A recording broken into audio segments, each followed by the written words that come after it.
Julian Hensa, who is Sales and Marketing Director for Global Parts Distributors in Macon, Georgia. He joined the program a few months back, just like all of you, and earlier this month he was lucky to meet face-to-face with his legislator, Congressman Sanford Bishop from Georgia. And I figured, rather than hear from me for the 1000th time about how these meetings kind of typically go, I thought I would allow a member of our group who already went through the whole process to talk about how their meeting went, and hopefully kind of put some of your concerns at ease, especially for those of you who are new to this sort of thing. So, Julian, do you mind saying a few words? No, thank you, David. Appreciate the intro. I've always been interested in politics and how it plays out with our industry, so the Advocacy group was a great way to get involved. With the help of David, I used the form letter that we all got and received extremely short notice from Congressman Bishop about a meeting, and then got in contact with David pretty much straight away. I met with Congressman Stanford Bishop in his Macon office, and he had two of his key staff with me. We're there for about 15-20 minutes. He was a really nice gentleman, very attentive, very polite, asked a lot of questions, was already quite understanding of the Auto Care Association. I was asked to convey a couple of points across, and I think I got a few of them over. He said he wanted to follow up and come for a visit. And it wasn't a daunting experience. It was quite great, actually. So I really appreciated the opportunity. Thanks, Julian. So yeah, I just wanted to kind of, I will say that that sweet accent isn't a necessity, but it definitely, I'm sure, helps how your meeting went. But I'm working with a few others of you about how to set up these meetings and walking through with you all the materials you need and everything you need. So I just wanted you guys to hear from one of the ones who did it initially first, and as someone who's new to this, and how that went, and how it's not that intimidating if you just kind of pull the trigger and make that initial reach out. So as I mentioned last time we spoke, my hope is that everyone takes the opportunity to at least reach out to their U.S. Representative's district office before the end of May. Whether that results in an actual face-to-face meeting with your congressman, really doesn't matter. I think I just want everyone to kind of initiate that contact, like I said, so we can take the next steps and actually begin with some more serious issue-based advocacy. So speaking of issues, which are what we'll be discussing today, I've invited two of my colleagues. One, my boss, Aaron Lowe, Senior Vice President for Regulatory and Government Affairs here at the Auto Care Association. Aaron heads up our government affairs practice, and he's been in the industry and the association for longer than I've been alive. So I know he likes when I bring that up. But he's definitely an expert in the industry and our issues, and he'll be discussing the issue of vehicle telematics, which is going to be a major issue for the industry in the coming years. And then we have Sheila Andrews, Manager of Government Affairs for the association. Sheila will be discussing transportation funding, as well as the issue of the internet sales tax, both of which she's actively engaged with in D.C. So without further ado, I'm going to turn it over to Aaron, and then Sheila will take over, and then we'll open it up for questions at the end, and you can follow along with the presentation on the screen.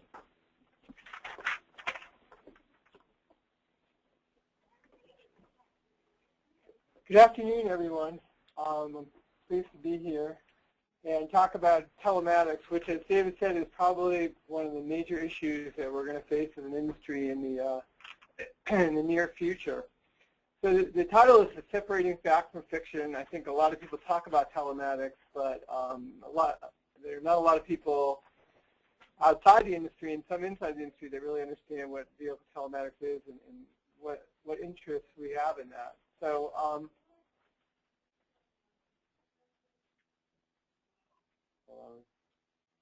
trying to move the screen. Be a little delayed. Try it again. Okay. So what is telematics? Telematics is everything listed on the screen right now: navigation, traffic, Bluetooth, crash notification, remote start and door unlock. It's everything that's sent from the vehicle wirelessly, usually through a cell phone technology, and generally it's all sent to the vehicle manufacturer or to some group that's contracted with the vehicle manufacturer. It allows the manufacturer to collect a huge amount of data from that vehicle, so they know and then provide many services to the car owner that is intended by the manufacturer to build a relationship. So what our fear is that a car driving down the road says it has a component failure, or even says the car reaches a certain mileage. It then notifies the car owner that it's maybe time for the oil change, or it's time for your brakes to be checked where you do have a brake problem, and then says your nearest new car dealership is 1 mile away. Do you want us to set up an appointment for you to get that service? And then clicking a button, the car owner could then set up that appointment and go back to the dealership, making it all that easy. Well, taking it one step further, the dealership then would have data on the vehicle at the dealership before that vehicle even gets to the service bay, knowing which parts and what information what they need and tools they might need to perform that repair, helping to increase their throughput and be able to get all the parts they need through their supply chain to repair that car. So right now, the manufacturers get all this information. The independents, there are some aftermarket devices out there that do provide some information from the vehicle and the ability for the car owner to gather information wirelessly from their vehicle. But they're limited and they're also in demand, and they all are based on the onboard diagnostic, the OBD2 port. And so all that information is coming from that port. And if you're an aftermarket, if anybody else wants to use that port, let's say Progressive, the insurance company, which has the device as well, uses that port, then the aftermarket device couldn't go on there. And then in addition to that, there's also a lot of discussion about the fact that these ports are a mode for getting into the vehicle from those that might want to tamper with it. And so car companies have been talking about how this device, these dongles, as they're called, they're plugged into OBD systems, could be a problem in the future, and that they might need to ratchet or control them a lot more. So that's another threat of the dongle. So what we really need is access to the embedded telematics system, and not simply to be adding an aftermarket device, which I think is a good option right now, but maybe a short-term option. So how big a problem is this? If you look at the growth, it's growing quite quickly. Right now, the portion of sales that have embedded telematics is, we think, about 45%. We think by 2020, the portion of sales will be at 90%. So by 2017, we expect there'll be about 42 million connected vehicles, which is sizable, and it will continue to grow exponentially over the next several years.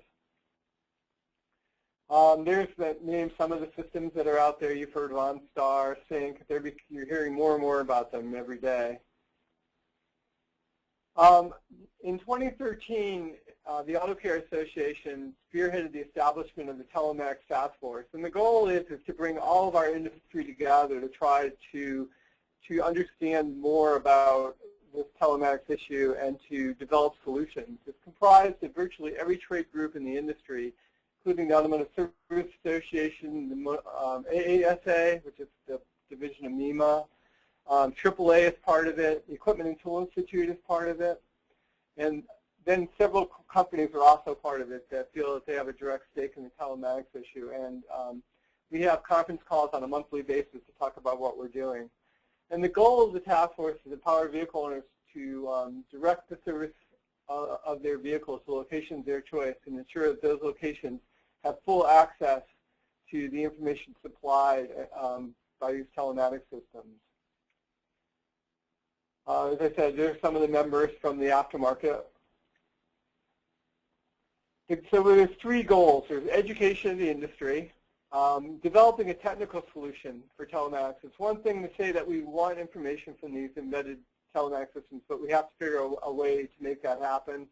And then making sure that either the manufacturers are doing it or develop legislation or regulation to make sure that they make that information or provide access by our industry's telematics systems.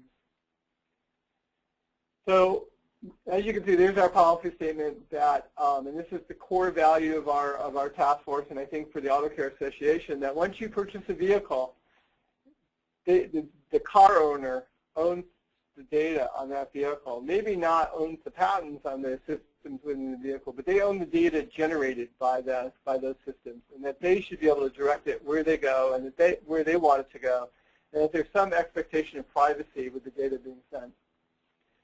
So that's the core value of anything we do on telematics, and I think a lot more legislators agree with us on this. So what we're doing is we're trying to clearly define what information is the property of the car owner that's coming off these systems, and working to develop systems that have the capability to communicate that information over a standardized interface, and that the data is readable by our industry.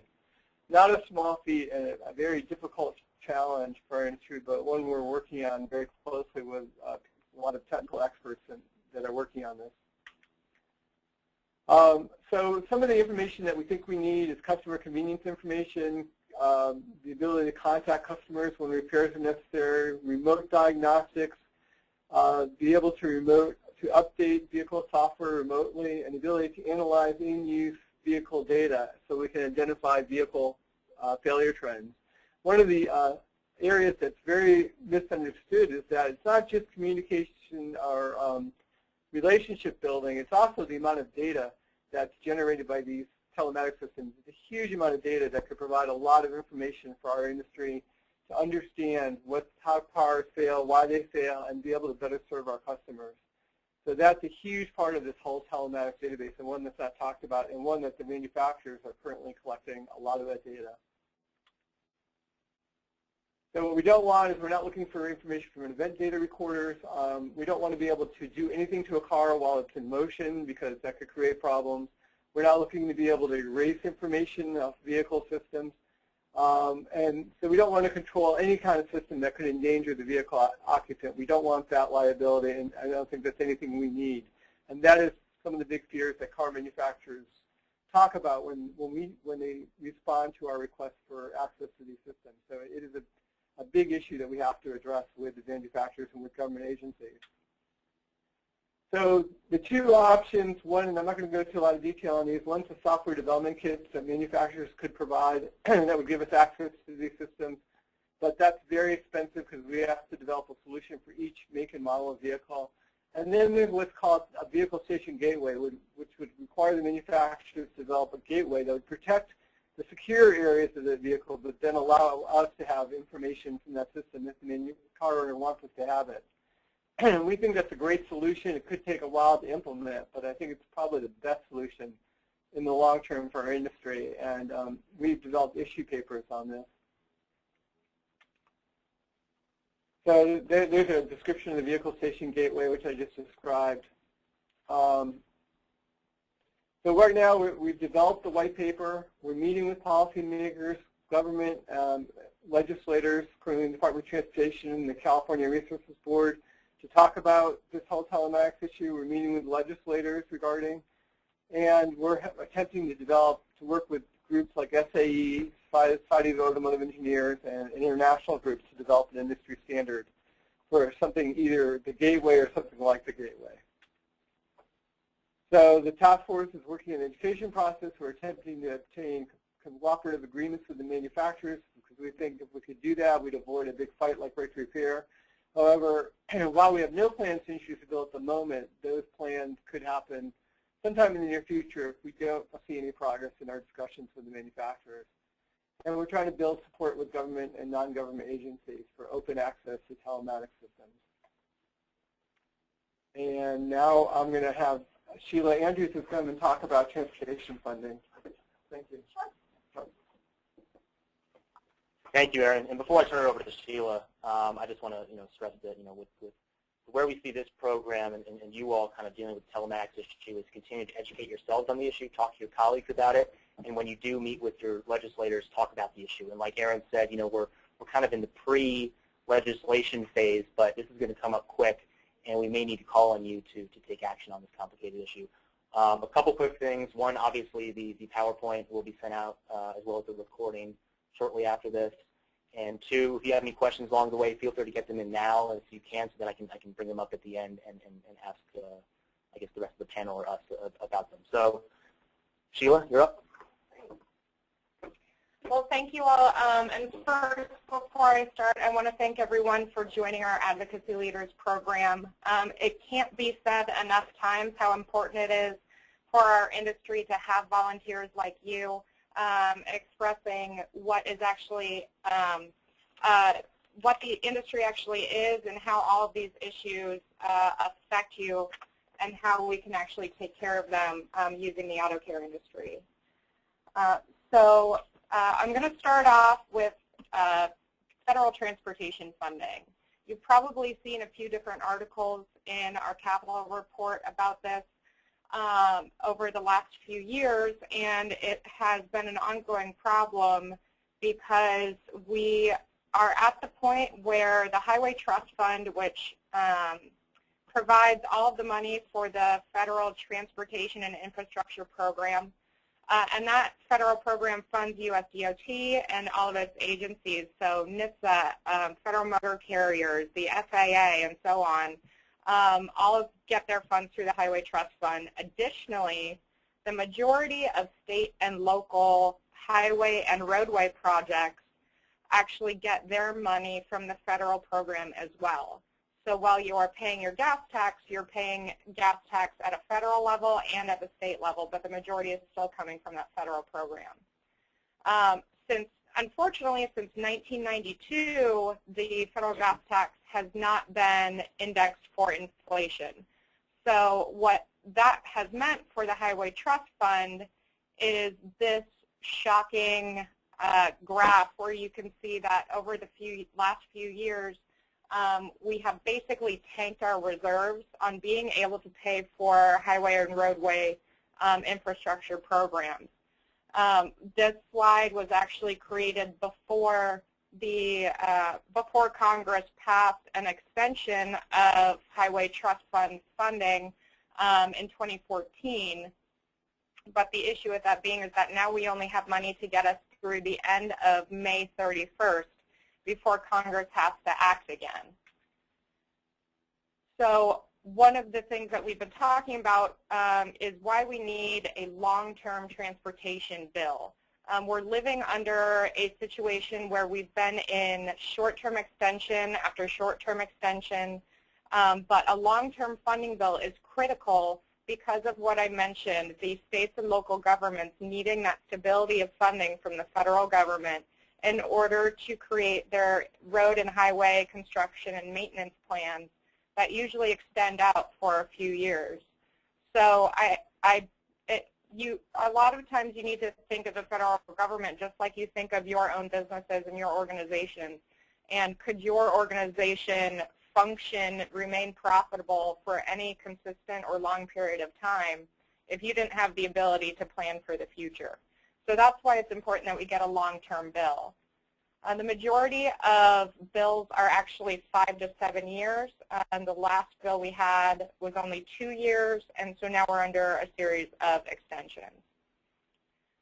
But while this seems like a big problem for the federal government and misspending of money or not collecting money the way they should, it turns into, as everything does, a problem for our industry.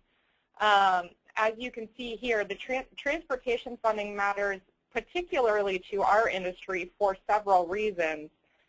But on the sort of 50,000-foot level, the auto care industry is responsible for $328 billion in economic impact in this country every year.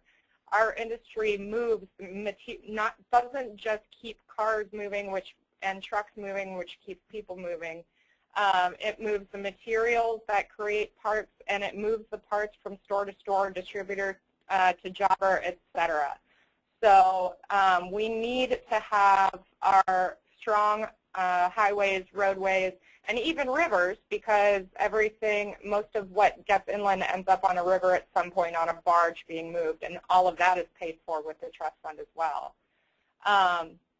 But further extend that out, the auto care industry remains globally competitive when we have a well-maintained, structurally sound infrastructure that can handle both moving the U.S. population that our industry works on every day to keep moving, but also the amount of sizable commerce. And if we are only 2.2% of the U.S. GDP, while that's significant, there is also a larger number out there that needs to use these same facilities, roadways, and infrastructure.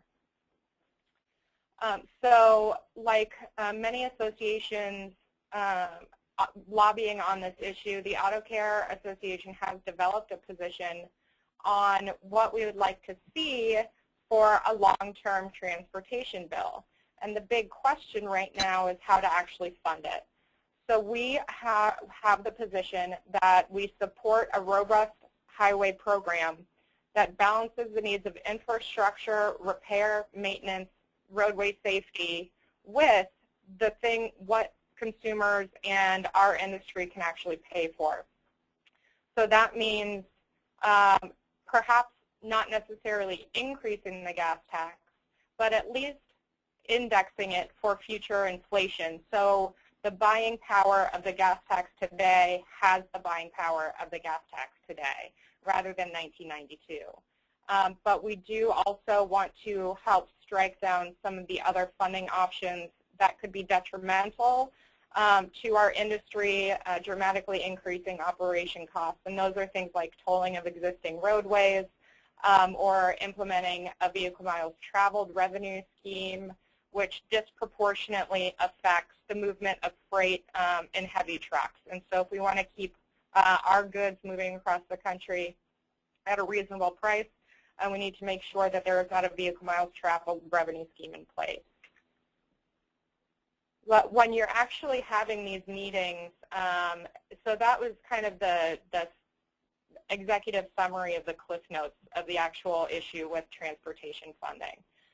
But when you're selling this to your members of Congress and imposing upon them why it is so critical that our industry and your business needs a long-term transportation bill, we're really pushing the downstream effects of not having, roadway maintenance and construction and all of these programs that we need. So when you're talking to Congress or your elected officials, talk to them here about this main question. Think about, why does transportation funding matter to your business? Think through a lot of these questions, come up with the answer that makes the most sense for your organization and your needs and your local environment. And that is one of the best ways to be effective with communicating with your local official or your member of Congress. So this is just to get you thinking sort of a set of example questions for you to be able to prepare yourself for a meeting. If your business has considered expansion recently, if you need a new location, you're going to cite it based off of the roadways around where this new location is going to be. If you can't get customers in and out, if you can't get your freight in and out, if you can't get even your employees in and out because there are no roads or there are bad roads, these are things that are immediate on-the-ground effects of not having a long-term transportation bill at the federal level. And then additionally, specifically for your business, think about what not having a federal transportation program funded long-term so your community can plan and so you and your business can plan. All of this does come down to infrastructure funding. So are your drivers running on time? If not, what can you say that has to do with? Does that have to do with poor road conditions? If in fact it does, then that is a directly attributable issue to the federal transportation bill not being reauthorized in a long term. So the bottom line question when you are trying to communicate why we need a long-term transportation bill, think about your company and your issues and try to answer the question for the member of Congress, what does bad infrastructure mean for your company's bottom line? Before I move on to the next issue, let me just stop and see if David, you have anything to jump in here? We have a. We have one question. Do you want to go ahead and answer that now? Looks like it's Absolutely. So how do you respond to the question about alternative energy vehicles and the lack of gas tax? That is a very interesting question. Auto Care Association does not have an official position on the alternative energy vehicles and lack of a gas tax at the moment. It is, what I can tell you is that there are options being looked at and floated around Congress. I don't believe that the Auto Care Association is necessarily the vehicle to give a response to that, but it certainly is a concern with the buying power of the gas tax moving forward. If they continue, and it's a concern with transportation and vehicle policy going forward. If they are pushing the issue of trying to get more alternative fuel vehicles out into the marketplace, but they aren't paying gas tax, we're actually making the highway trust, we're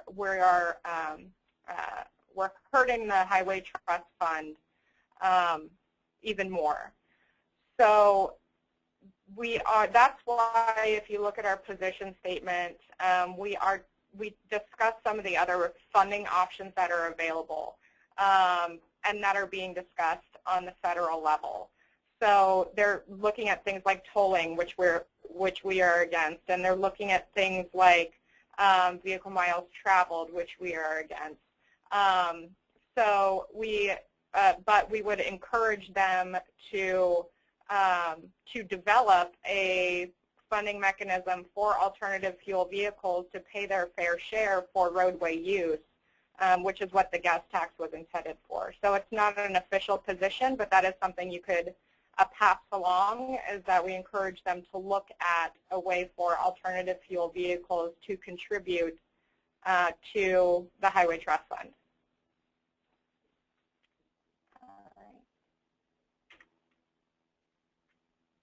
Wait for it. All right. Okay, so another issue that actually I can give you the opportunity to say specifically, we ask you, Member of Congress, to support a piece of legislation is in the marketplace fairness area. So the marketplace fairness issue has to do with the disparity between the collection of sales tax by brick-and-mortar stores and locations versus internet or remote sales, and those sales being separated from collecting sales and use tax at the point of purchase.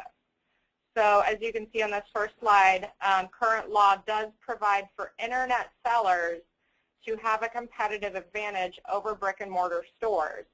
Because internet sellers do not have to collect the sales or use tax, it can give them a price advantage of roughly 5 to 10% over what a retail store or a service station or anything like that charges for the exact same product. Because we have, as a brick and mortar location, you have to build that tax into your pricing structure, but the online retailers do not.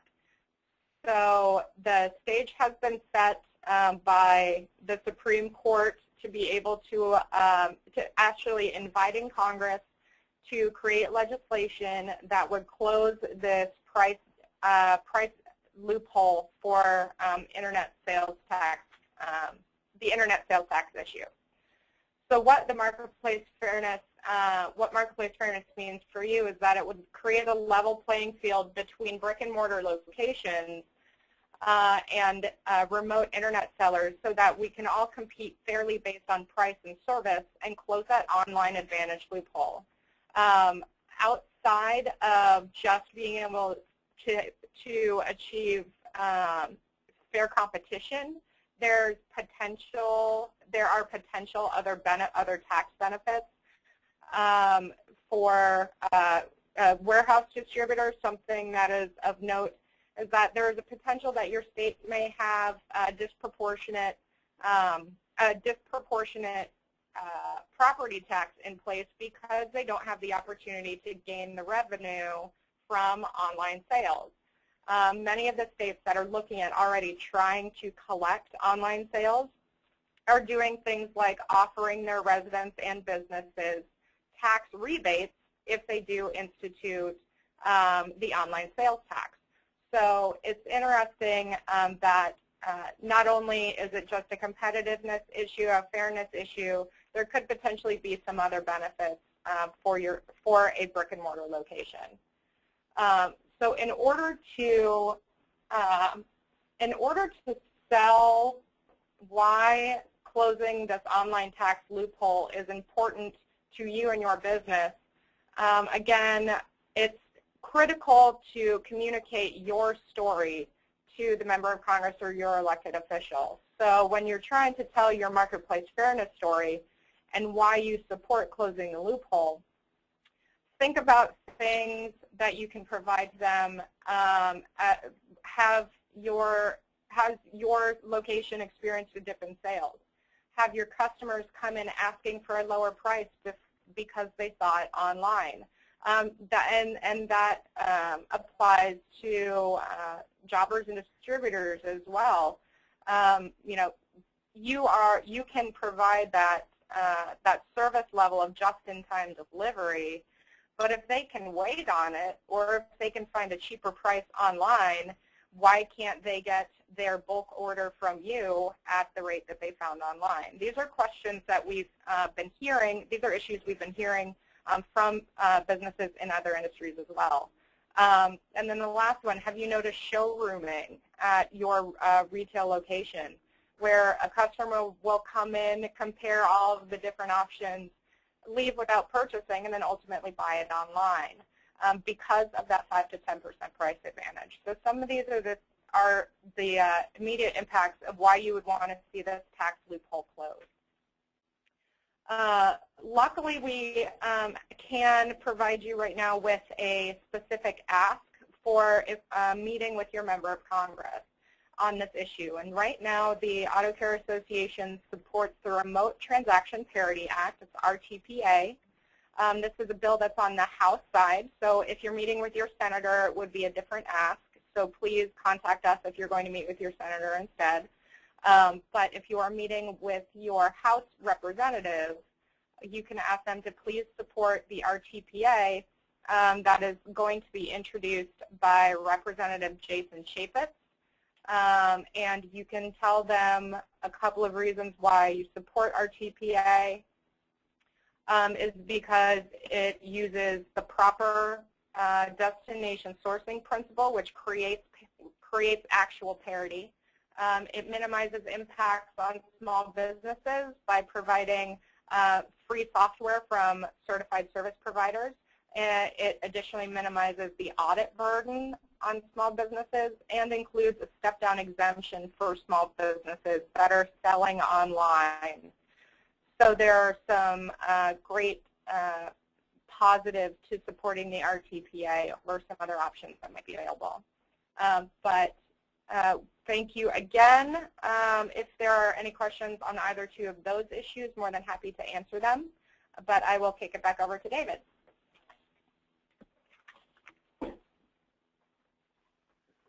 Thank you, Sheila.